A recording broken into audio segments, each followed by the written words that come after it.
Assalamu alaikum wa rahmatullahi wa barakatuh. Hürmetli görermenler, sizler bilen efirde Kazakistan Uygurları kanalı hem onun riyasatçıları Fatima Alişer kızı ve Ilham Oğlu. Bugün mübarek Ramazan ayının ıllık günlerinde Abay Tunanbay oğlu namıdaki meçit açılmakta.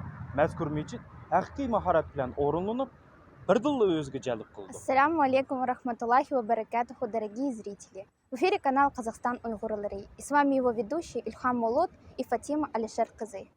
В праздничные дни Рамадана открывает свои двери новая мечеть имени Абая Кунанбаева. Интересный дизайн, завораживающий интерьер и необычная идея делают мечеть действительно особенной. Давайте пройдем вовнутрь. Undaq bolsa, beni merhamet.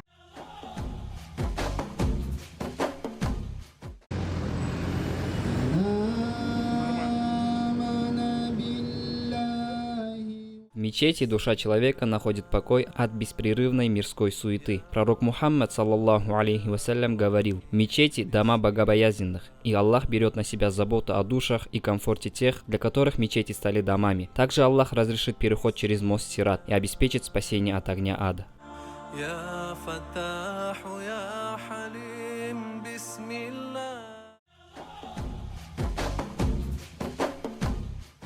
Посещать мечеть – все равно, что ходить в гости к Аллаху. Пророк, да благословит его Аллах и приветствует, сказал: «Если кто-либо из вас зайдет в мечеть, то пусть скажет салават». И далее произнесет слова: «Аллахумма ифтахлик абаба рахматик». «Господь мой, раскрой для меня врата Твоей безграничной милости». Assalamu alaikum wa rahmatullahi wa barakatuh. Ва алейкум ассалам ва рахматуллахи ва баракатух. Аға, жаңа мешіт туралы не айта аласыз? Әлхамдулилlah, қарағым, әр нәрсе Алла тағаланың қалауымен болады. Бұрын осы мешіттің орнында ескі мешітіміз болған, жаңа неде ашылатын ашуда мен айтып кеттім. Ол кезде жаңағы бұл мешіттің бас имамы, бұрынғы жаңағы орталық мешіттің бас имамы болған Зубилла әжім дейтін кісі болған. Ол кісімен мен талай рет дастархандас болдым. Осы жерде мына келесі Ангарский көшеде тұрған ол кісі, баласы кейін осы мешітте жаңағы бас имам болды. Әлхамдулилlah, міне сол кісілер бастады осы мешіттің басы өте өзгеше болды. Бір, екіншіден сенің өте қымбатқа түсті бұл мешіт. Қазір мына астында жылу бар мынаның. Өте ыңғайлы. Машалла. Сенің медресе бар мына жерде жаңағы 100 балалы қыздарға, ұлдарға деген. Әлхамдулилlah. Бұл жерде жаңағы біз қазақ екен, ұйғыр екен, басқа екен деп бөлінгенбіз жоқ. Жаңағы ұйғыр ағайындар жаңағы айттым ғой, жаңағы Исмаил, өнген анау Ихсан дейтін ініміз мына жерде тұрады. Осылардың бәрі атсалысты міне.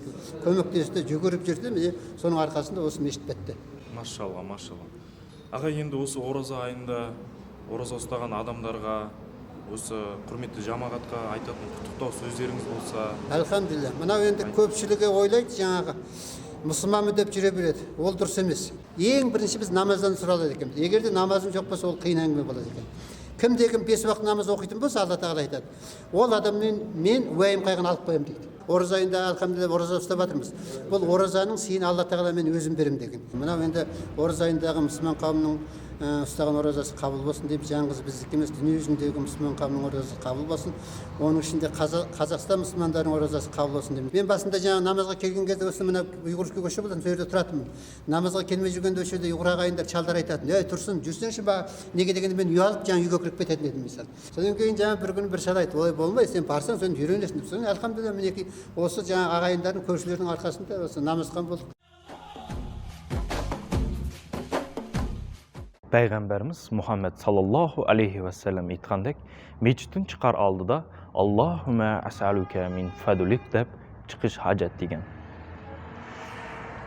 Ислам уделяет большое внимание благотворительности. Это становится понятным хотя бы из-за того, что закят, обязательная милостыня в пользу малоимущих, является одним из столпов ислама. Помощь, оказанная для строительства мечети, относится к особой категории пожертвований и называется садака джария. Это означает непрерывная садака. Словосочетание садака джария означает пожертвование, которое непрерывно приносит пользу и награду ее хозяину даже после его смерти. Сегодня в Алматы завершено строительство этой новой, красивой и необычной в архитектурном плане мечети. И мы просим Аллаха субхану ва тааля, чтобы Он вознаградил в обеих мирах всех, кто внес свою долю финансовых средств, физических сил или сделал какой бы то ни было вклад в строительство этой мечети. Хвала Аллаху, Господу миров.